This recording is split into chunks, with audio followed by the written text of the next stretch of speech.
Hello, and welcome to the Nocturnal Philosophy channel. Find yourself a comfortable position. There's nowhere you need to be, nothing you need to accomplish.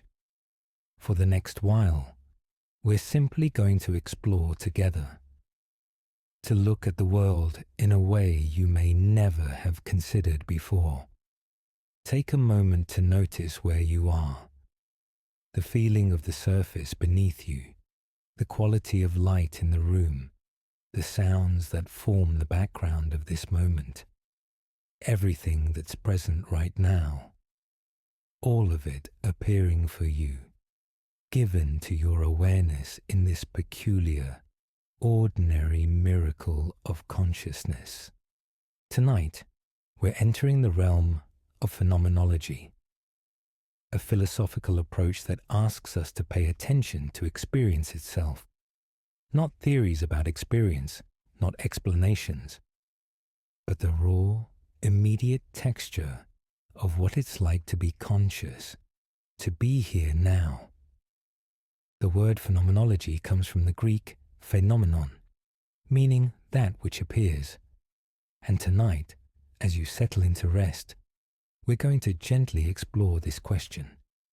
What does it mean for the world to appear?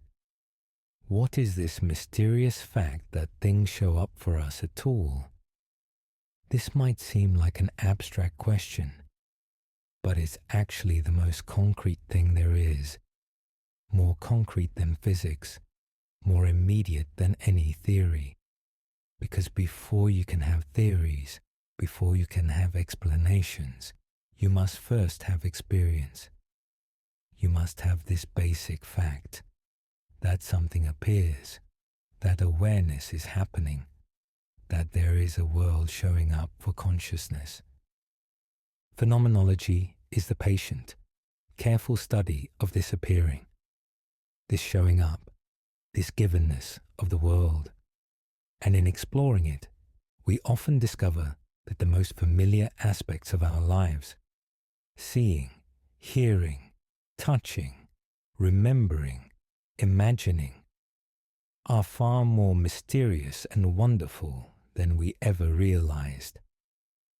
Don't worry about understanding everything perfectly. Let these ideas wash over you like waves. Some will resonate, some will drift past, and that's exactly as it should be. There's no test at the end, no right answers to memorize, just an invitation to notice, to pay attention, to wonder. Let's begin. Part 1. The natural attitude.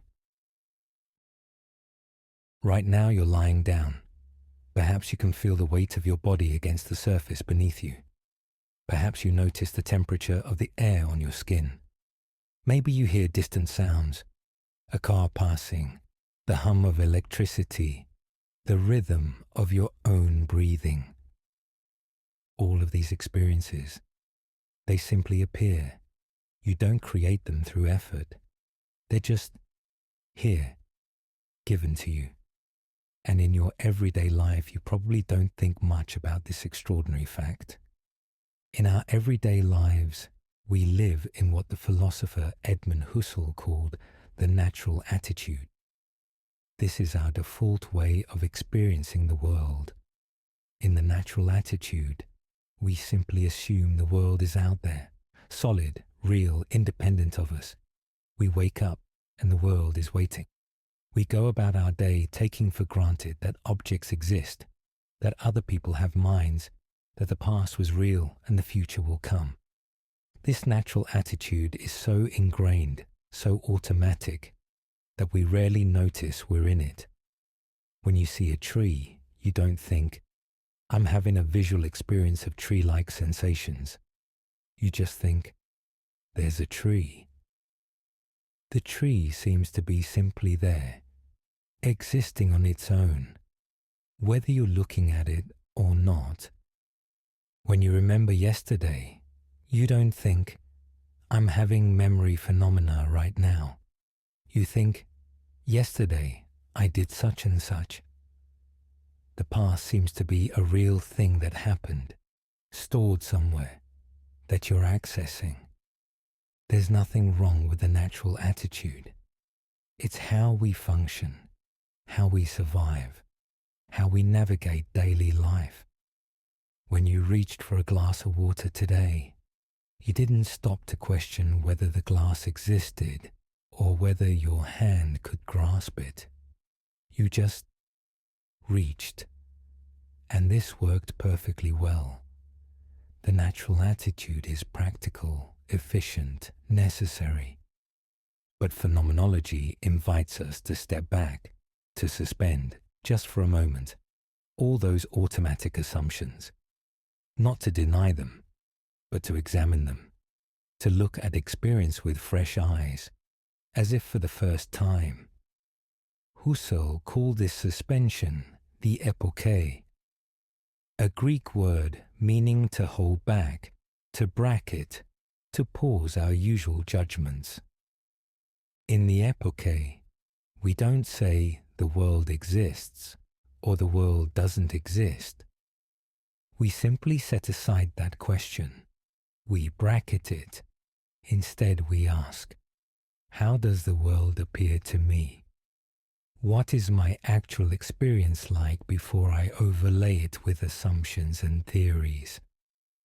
Imagine you're seeing color for the first time, not knowing what blue means, not knowing that it's caused by wavelengths of light, not knowing anything about eyes or photons or brains, just experiencing this quality, this blueness that fills your vision.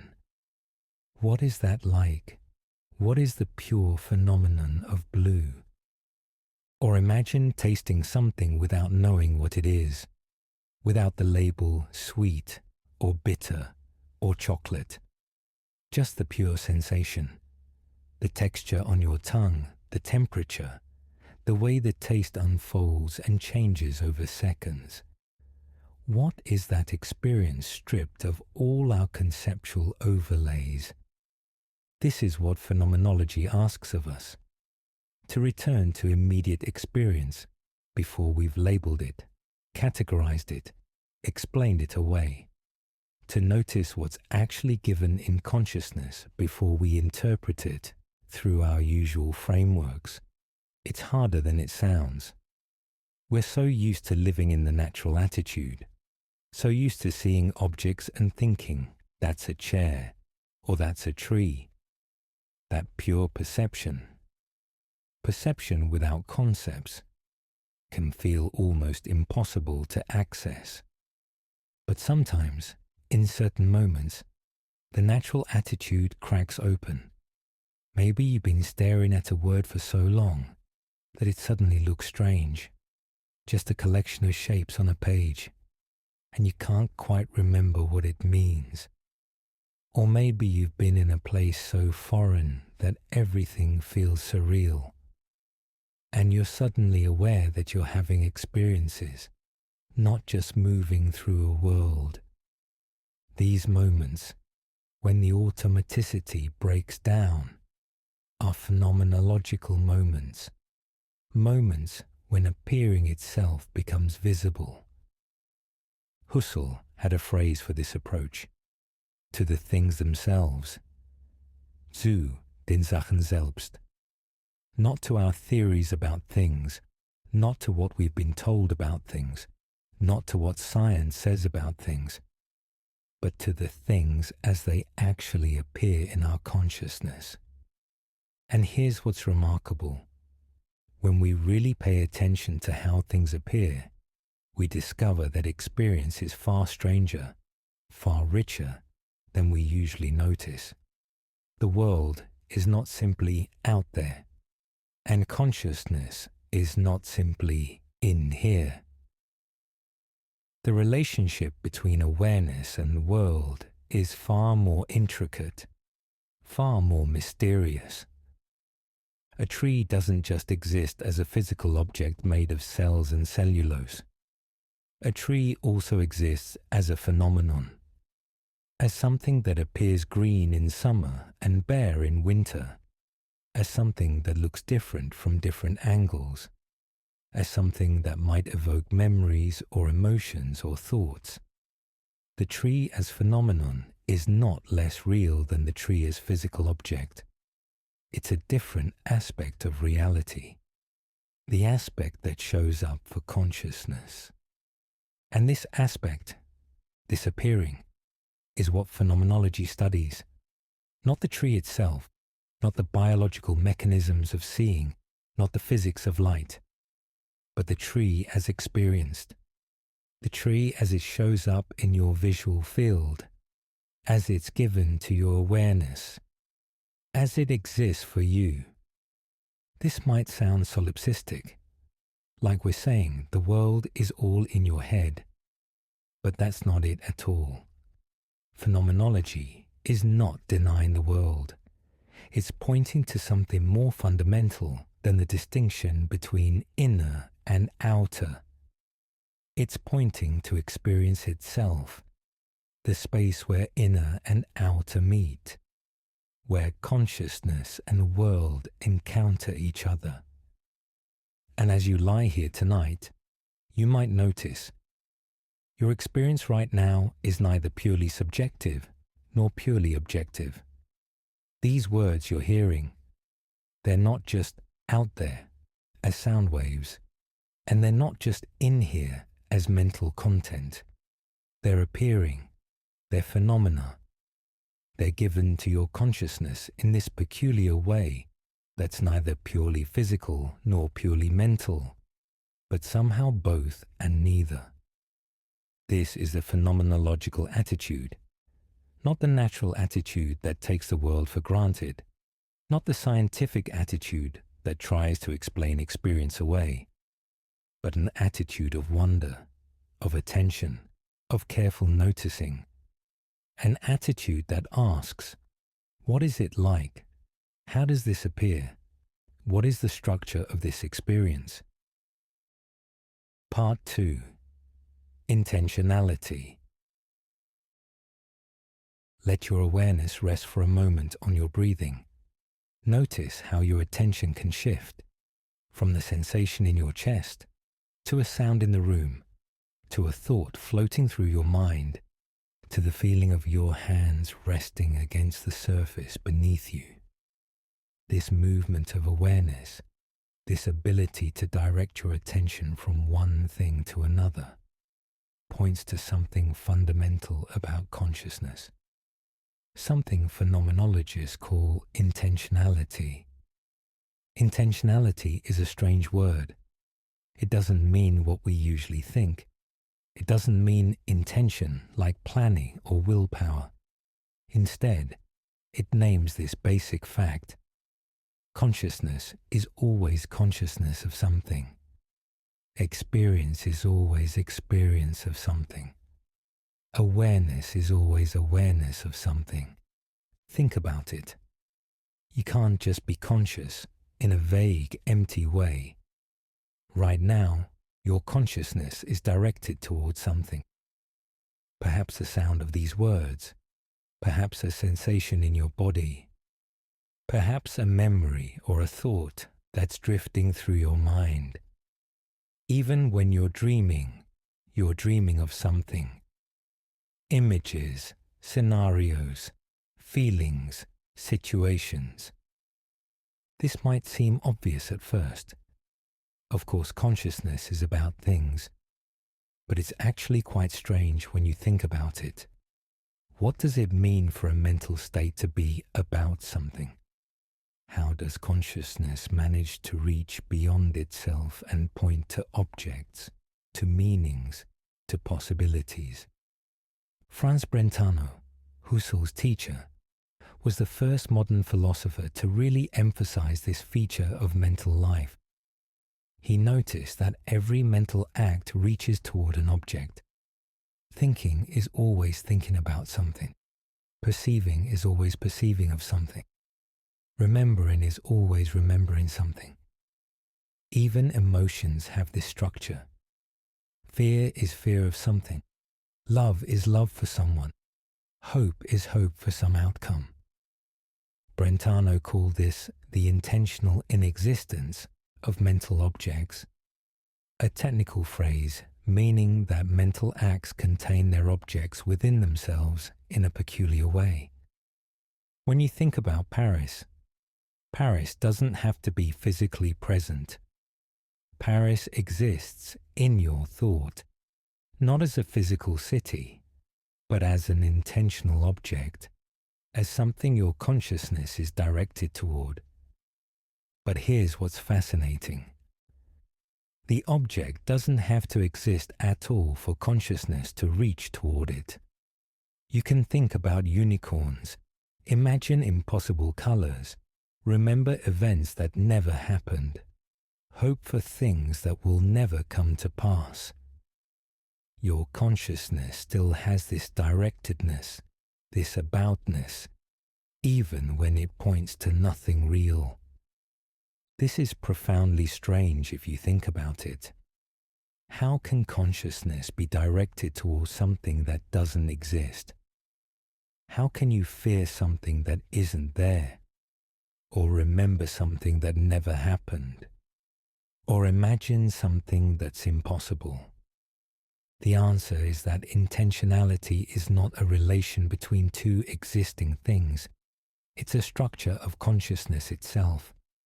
Consciousness is inherently self-transcending. It reaches beyond itself by its very nature. It's always already out there in the world, so to speak, even when the world it's directed toward is imaginary or impossible or long past. So phenomenology reveals that consciousness isn't a container. It's not a space where experiences happen, like a theater where mental images are projected. It's more like a light, always shining on something, always illuminating, always directed outward toward objects, meanings, situations. Or perhaps a better metaphor. Consciousness is like an arrow in flight. It's defined by its direction, by what it's pointing toward. An arrow at rest is not really an arrow. It's just a stick with a point. Similarly, consciousness at rest, consciousness not directed toward anything, is not really consciousness at all. And this means something profound. You and the world are not separate. Not really. The world exists for you only as it appears in your consciousness, and your consciousness exists only as it reaches toward the world. They arise together, like two sides of a single gesture, like the concave and convex of a curve. When you look at the night sky, you are not separate from those stars. The stars exist for you as phenomena in your visual field, patterns of light, sources of wonder, objects of contemplation, and you exist as the conscious being for whom stars can appear, for whom light can mean something, for whom the vastness of space can evoke awe. Neither makes sense without the other. Stars without consciousness are just gravitational masses radiating electromagnetic energy. Consciousness without stars, without any objects, would be nothing at all. Just empty potential with nothing to be conscious of. This is what Husserl meant when he said that consciousness and world are correlated. They're not two independent things that happen to bump into each other. They're structurally linked. Every type of consciousness implies a certain type of object, and every type of object implies a certain type of consciousness that can be aware of it. The boundary between inner and outer begins to dissolve, not because everything is in your mind, and not because you're just a physical object among others, but because experience itself precedes that division. Before you can ask, is this inner or outer, there must first be appearing. There must be givenness. there must be the phenomenon. First, there is appearing. Then we create the categories: subject and object, self and world, inner and outer, mind and matter. But these categories are abstractions from the more primordial reality of experience, where consciousness and world are always already intertwined. Think about perception for a moment. When you see a tree, is the tree out there or in your mind? In one sense, obviously it's out there. It's a physical object with roots and branches. But in another sense, the tree as you see it, with its particular color and shape and meaning, exists only in your visual experience. The tree as phenomenon is neither purely objective nor purely subjective. It's both at once. Or think about memory. When you remember your childhood home, where is that house? It doesn't exist anymore. Perhaps it's been demolished or remodeled, but in your memory, it's vividly present. You can walk through its rooms, feel its atmosphere, recall specific details. The house as remembered is not out there in physical space, but it's not exactly in your head either. It's an intentional object, something your consciousness is directed toward, something that appears, something that's given. This is the mystery of intentionality, that consciousness can make present what is absent, can reach toward what is distant, can be directed toward what does not exist, and in doing so, it creates a space, not a physical space, but a space of meaning, a space of significance, a space where things can show up as mattering, as important, as relevant to our lives. You are not an isolated subject locked inside your skull, looking out at an alien world. You are always already engaged with the world, always already directed toward it, always already finding meaning in it.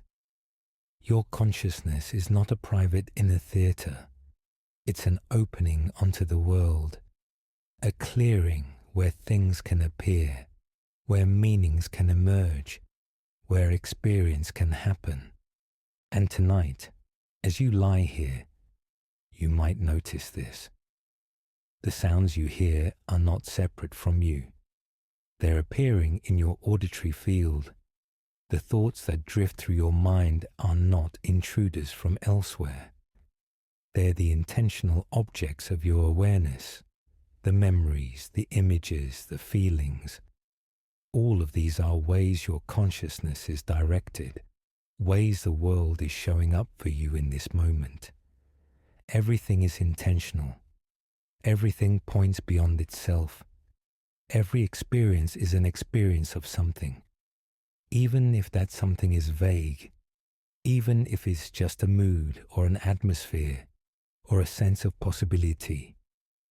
This is what it means to be conscious, to be always already out there in the world, always already directed, always already engaged with meanings and objects and situations. Not locked in, but opened out. Not separate, but intimately connected to everything you experience. Part 3. The lived body. Feel, if you can, the weight of your body, the way gravity gently pulls you down, the way your body has its own subtle intelligence, breathing without your effort, adjusting its temperature, processing the day, preparing itself for rest. Your body is doing all of this without your conscious control. Your heart is beating, your blood is flowing. Your cells are performing their intricate chemical dances. All of this happening beneath consciousness, beyond thought, in the quiet wisdom of biological life. But you're not unconscious of your body either. Right now, you can feel it, not as an object you're observing from the outside, but as something you are, something you live through, something that shapes how the world appears to you. Phenomenology makes a distinction that's easy to overlook between the body as object and the body as lived.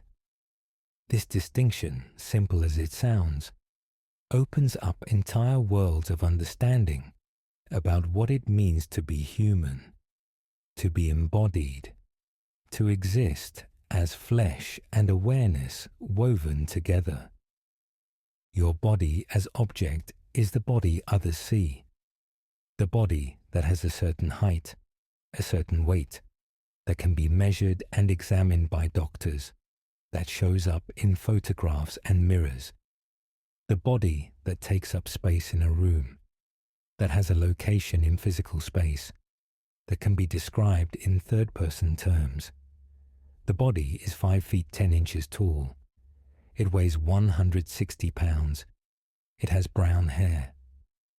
This is the body that science studies, the body made of cells and organs and systems, the body subject to the laws of physics and biology, the body that grows and ages and eventually dies. The Körper, as Husserl called it in German. The corporeal body, the physical body, the body as thing, but the lived body, Leib, as Husserl called it. The lived body is your body as you experience it from within. It's the body that feels, that reaches, that orients itself in space. It's the body that gets tired or energized, that feels pleasure and pain, that has moods and sensations and impulses. The lived body is not an object you have. It's a dimension of your existence.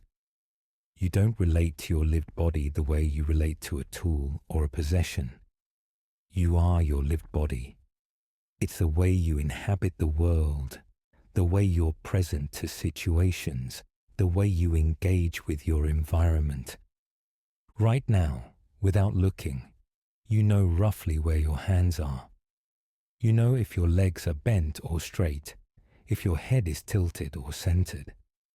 This is not knowledge from seeing or thinking. It's a direct bodily awareness. Maurice Merleau-Ponty called this proprioception, the body's sense of itself, its felt awareness of its own position and movement. But it's more than just proprioception. Your lived body also gives you a sense of what's near and what's far, what's reachable and what's beyond reach, what's comfortable and what's awkward. It establishes an entire spatial field organized around itself. And here's what's remarkable. Your lived body is not just in space like an object in a room. Your body creates space. It establishes what near and far mean, what up and down are, what left and right signify. These aren't abstract geometrical dimensions. They're lived dimensions, felt dimensions, dimensions that only make sense from the perspective of an embodied being. When you walk through a doorway, you don't calculate whether you'll fit. You don't measure the width of the door and compare it to the width of your shoulders. Your body already knows. It has a felt sense of its own dimensions, its own spatial presence. It navigates space with an implicit understanding that precedes calculation. When you reach for something, your arm extends with an implicit understanding of distance. You don't consciously compute how far to reach. Your body simply reaches, and usually it reaches just the right amount. This is lived space. Space as your body experiences it. Space as a field of possible actions. Space as organized around your embodied presence. Merleau-Ponty spent years studying this. How we exist as bodies, not just have bodies. how we inhabit space not as abstract coordinate systems, but as rich fields of meaning and possibility. How the world shows up for us not as neutral matter, but as a landscape of invitations and obstacles, attractions and repulsions. He studied how a blind person's cane becomes an extension of their sense of touch, how the cane is not an object they're holding, but a way of perceiving, a way of reaching out into the world. The blind person doesn't feel the cane in their hand and then infer what the cane is touching. They feel the world through the cane. The cane becomes transparent. It becomes part of their body schema, part of their embodied presence. Or think of a musician's instrument.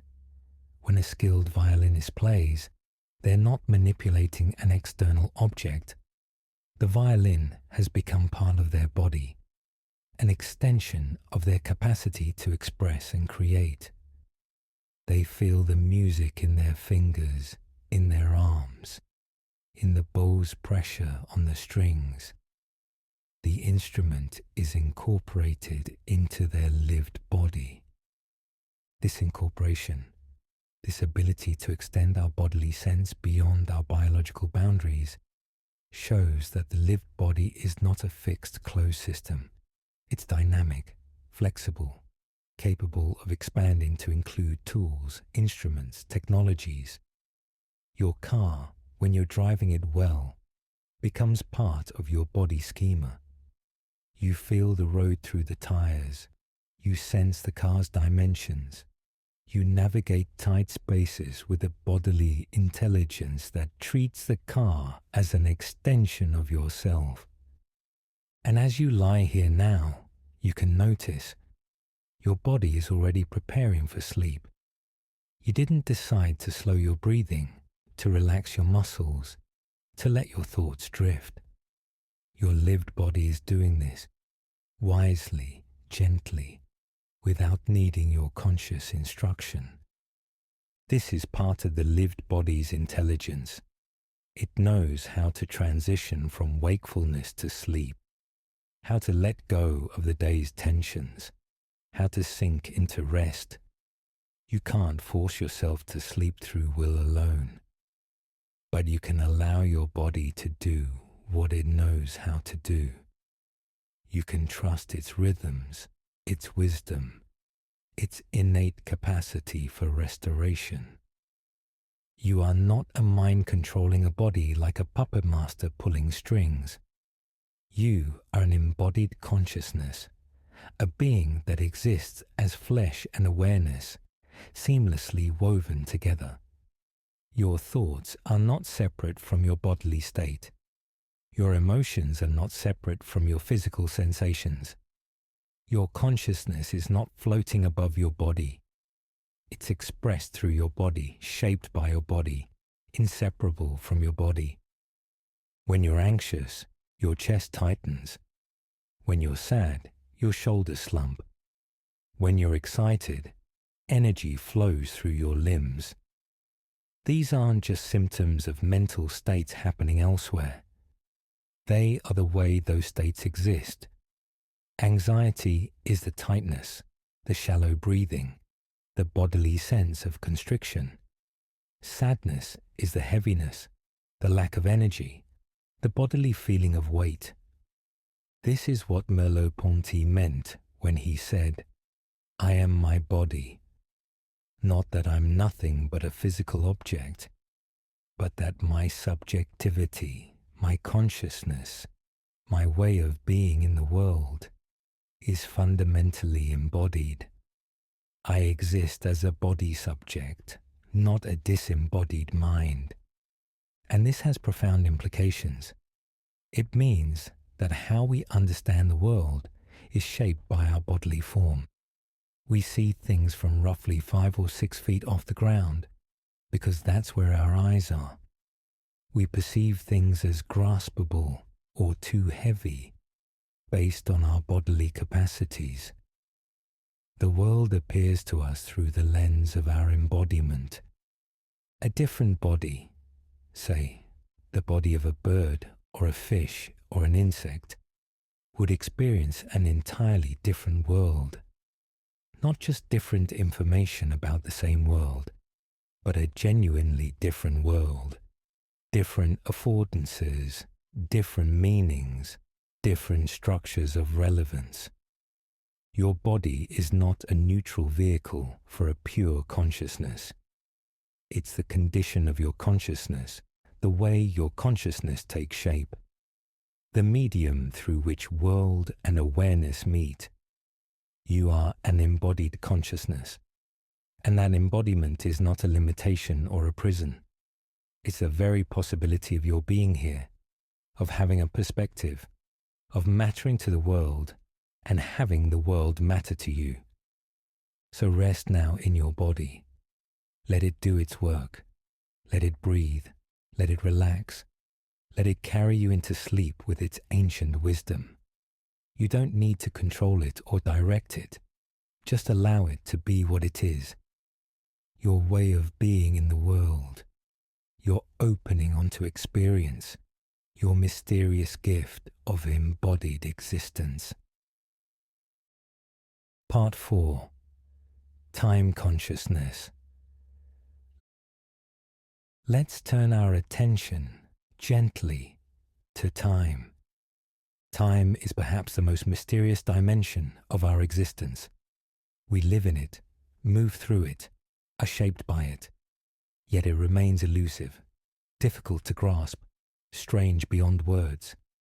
Right now you're hearing these words, but as soon as you hear one word, it's already past, it's gone. And yet, somehow, you experience not just isolated sounds, but sentences, meaning, flow, continuity.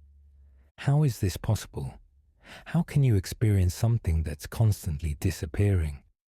How can you have a sense of temporal flow when each moment vanishes the instant it appears? Husserl was fascinated by this, how we experience time. He spent years analyzing the structure of time consciousness, trying to understand this peculiar fact that we live in the present, yet the present seems to contain more than just the now. He used the example of a melody. When you hear a melody, you don't just hear one note at a time, isolated and disconnected. You hear the notes flowing into each other, creating a pattern, a whole, a musical gesture that unfolds over time. But think about it. At any given moment, only one note is actually sounding. The previous notes have already ceased. The future notes haven't happened yet. And yet, you hear the melody. You hear the connection between notes, the rhythm, the way one note leads to another, the way the whole thing hangs together as a unified experience. How is this possible? Husserl's answer was that consciousness has a complex temporal structure. The present moment, what he called the living present, is not a knife-edge instant. It's not a dimensionless point. It's thick. It's extended. It contains within itself the immediate past and the immediate future. The previous notes have already sounded. They're in the past, but they're not gone from your consciousness.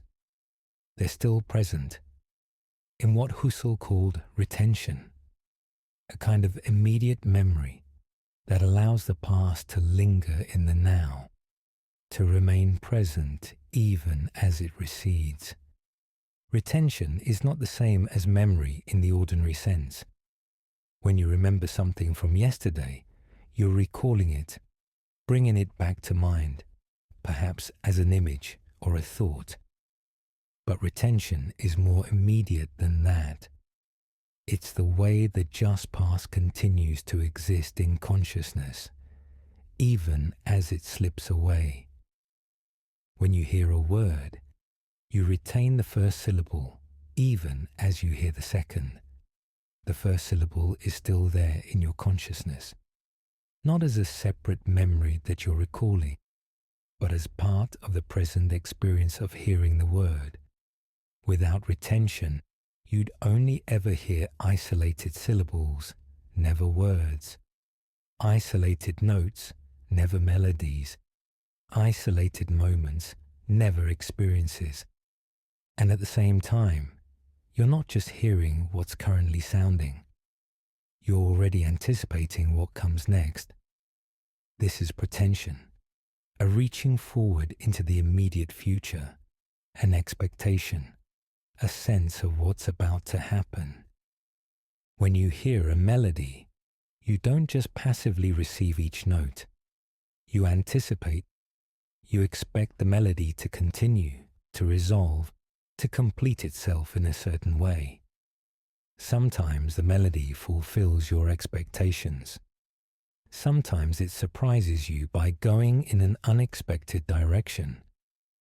But either way, there's this forward-reaching dimension of consciousness, this openness to what's coming.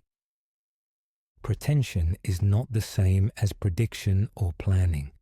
It's more primordial than that.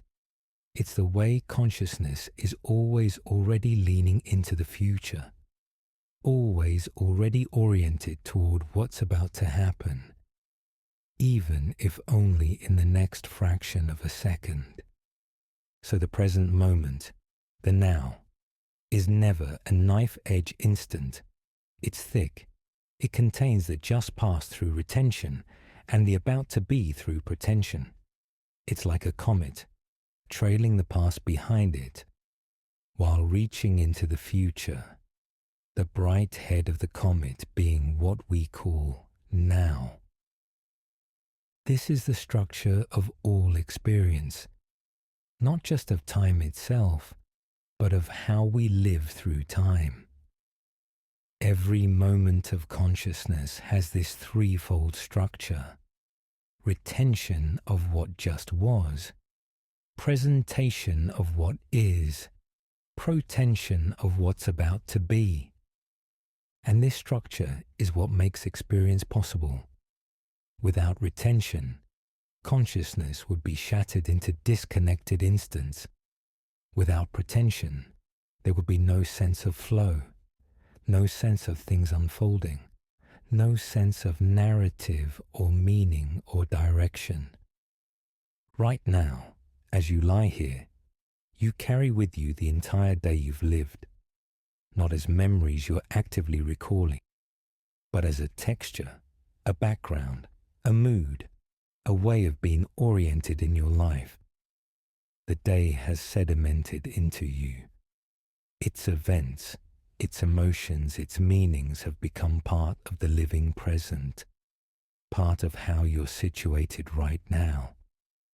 And you also carry within you a sense of what's coming.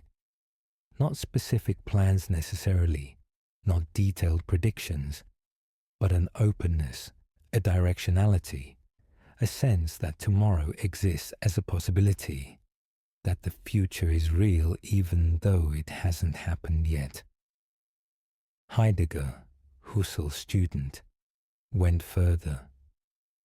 He said we don't exist in time like objects in a container.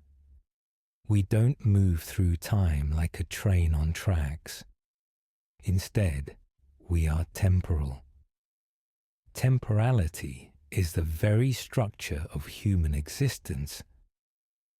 To be human, Heidegger said, is to be stretched between birth and death, between past and future, between what we've been and what we might become. We are beings whose very existence is temporal through and through. We're not just in the present moment. We're always already shaped by our past, by our upbringing, our experiences, our choices, our history, and we're always already projected toward the future, toward our possibilities, our goals, our fears, our hopes. This is why we can feel nostalgia, because the past is not dead and gone. It lives on in us, shaping how we experience the present. This is why we can feel anxiety about the future, because the future is not some distant realm that doesn't concern us.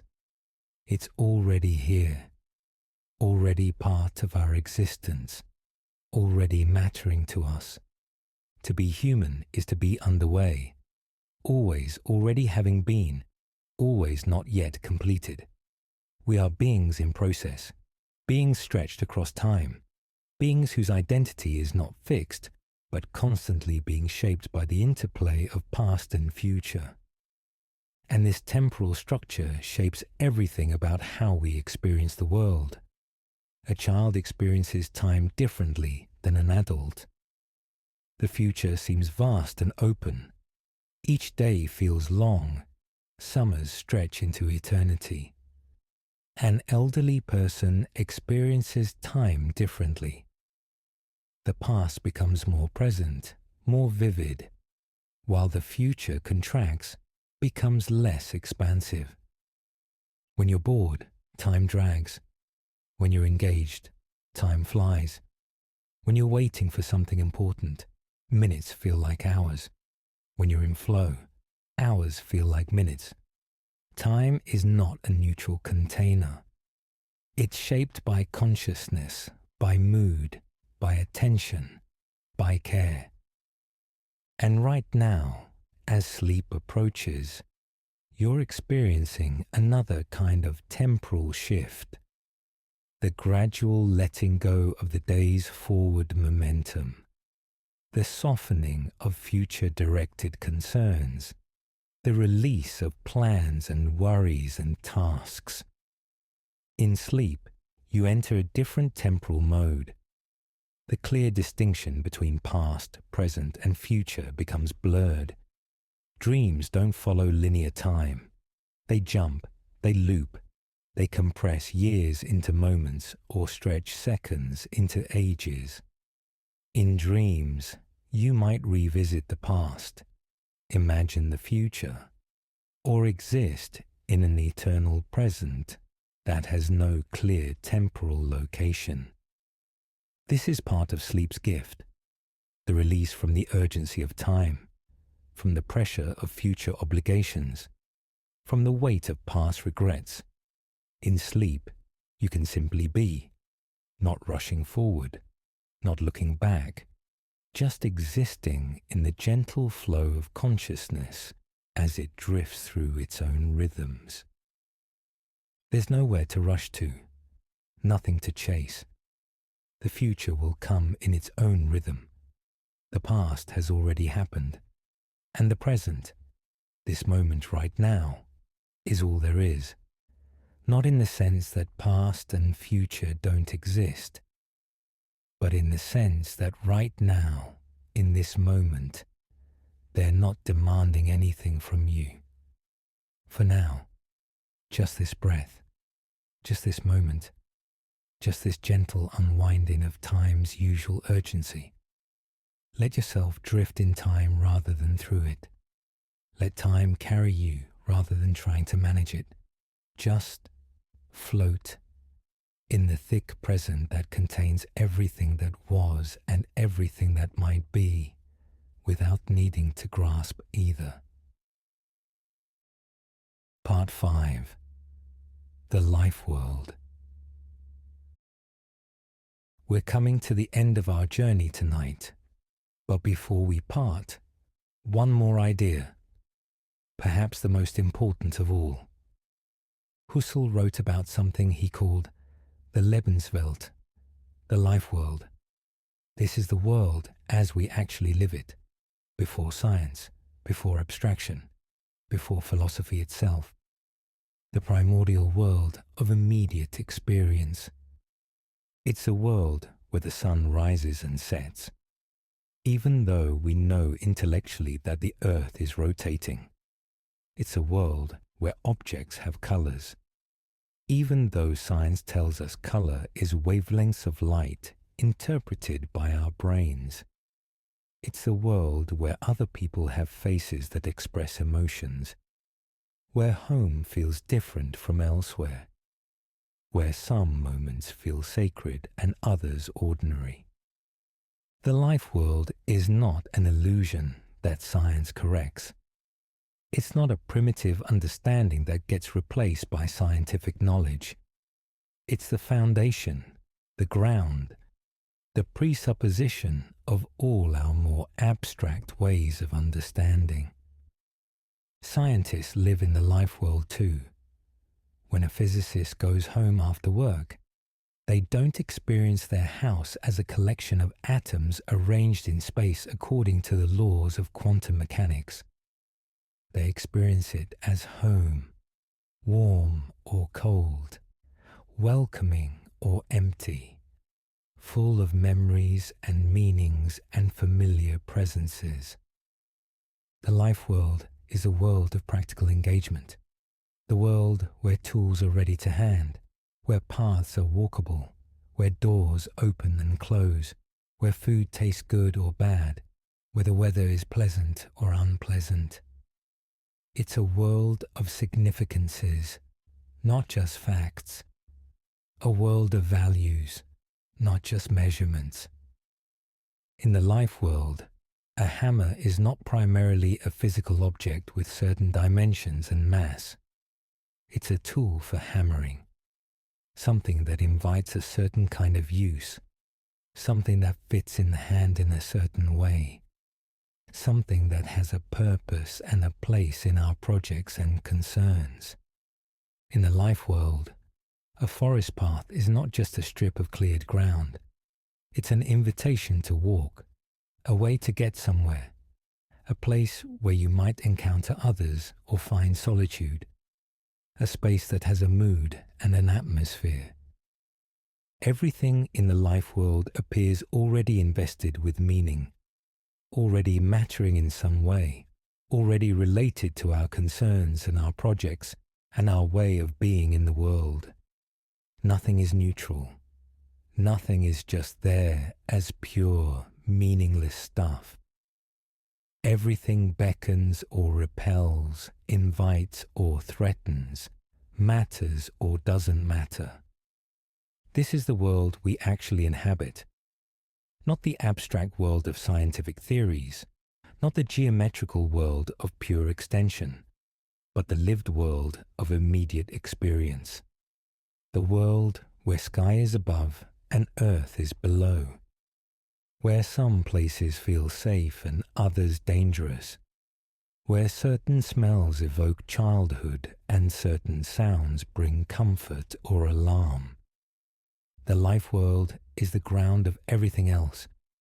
All our theories, all our sciences, all our abstractions, they emerge from this primordial experience of being alive, here, now, in a world that matters to us.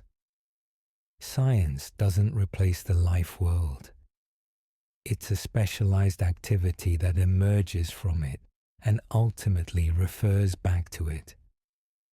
When astronomers discover that the Earth revolves around the Sun, they don't stop experiencing sunrise and sunset. The life world continues. The sun still rises in our experience, even if we know the Earth is rotating.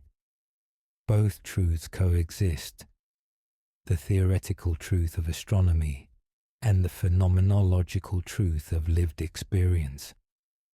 And phenomenology asks us to return to this world, not to reject science or reason, but to remember that underneath all our explanations, underneath all our theories and abstractions, there is simply this: the miracle of appearing, the mystery of consciousness, the wonder that anything is given to us at all.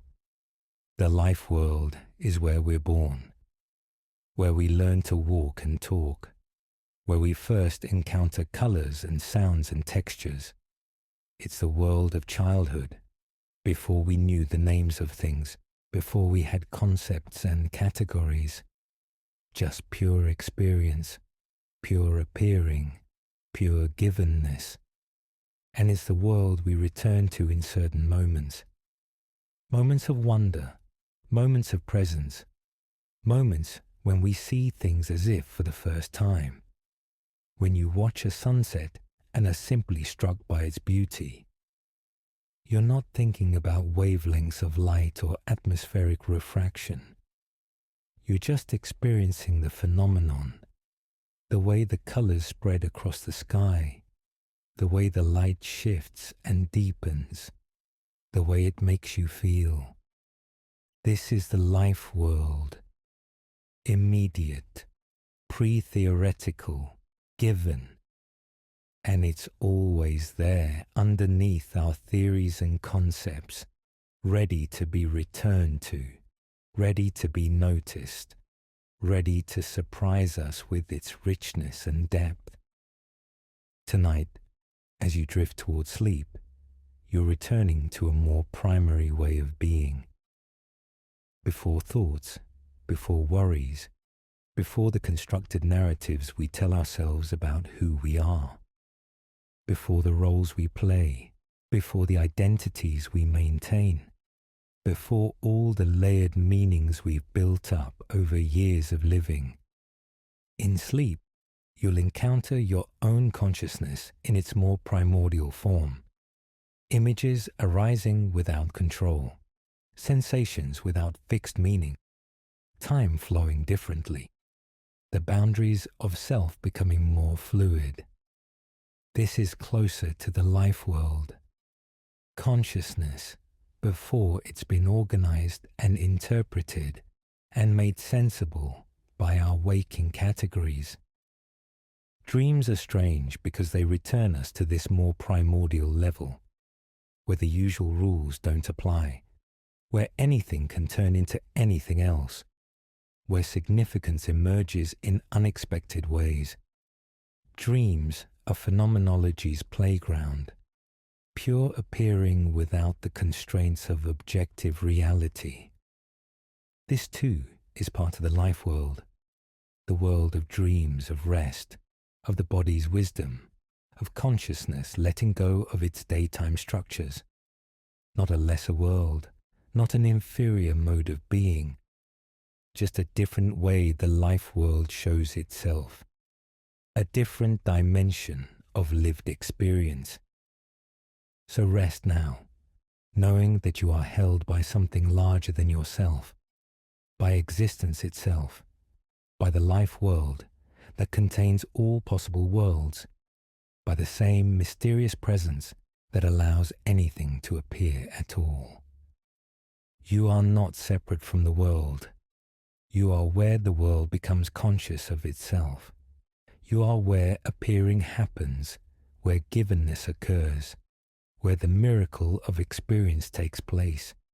And tonight, as you sleep, that consciousness will simply rest, restore itself, prepare to meet another day of appearances, of experience, of this strange and beautiful fact of being here. The life world will be there when you wake. The sun will seem to rise, colors will appear, sounds will reach your ears, meanings will present themselves. The world will give itself to you once again, familiar yet ever new, ordinary yet miraculous, taken for granted yet infinitely mysterious. For now, let yourself sink into the primordial ground of experience. Let go of theories, let go of explanations, let go of the need to understand. Just be, just exist.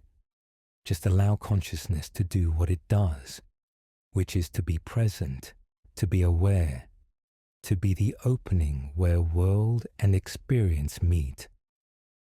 Rest in the life world, the world before words, before concepts, before the divisions we create, the world as it simply is, appearing, giving itself, being here, the world that is always already home, because it's the only world there is, the world of lived experience, of immediate presence, of consciousness and reality, woven together into this strange, beautiful, mysterious thing we call existence. Thank you for this journey into phenomenology, into the world as it appears, into the mystery of your own experience. we've explored together how consciousness is always directed towards something, how your body is not just an object, but your way of being in the world, how time is not a container you're in, but the very structure of your existence, how the life world is the ground of all experience, the home you never left. These ideas, intentionality, embodiment, temporality, the life world, they're not just abstract theories, they're descriptions of what's actually happening in your experience right now. Phenomenology is not about adding new knowledge. It's about noticing what was always already there, what you've been living through all along without quite realizing it. And perhaps that's the deepest insight of phenomenology, that existence itself is the most profound mystery. Not some other world, not some hidden dimension, but this appearing, this consciousness, this strange fact that there is experience at all. Tomorrow, when you wake, the world will be there again, appearing, giving itself, showing up in your awareness. And you might remember, even for a moment, to notice this miracle, to pay attention to the simple fact that things appear, that consciousness happens, that you exist as this opening where world and awareness meet. Rest well, and may your sleep be deep and peaceful. May your dreams be gentle. May your body restore itself. May your consciousness rest in the primordial ground of being. Good night.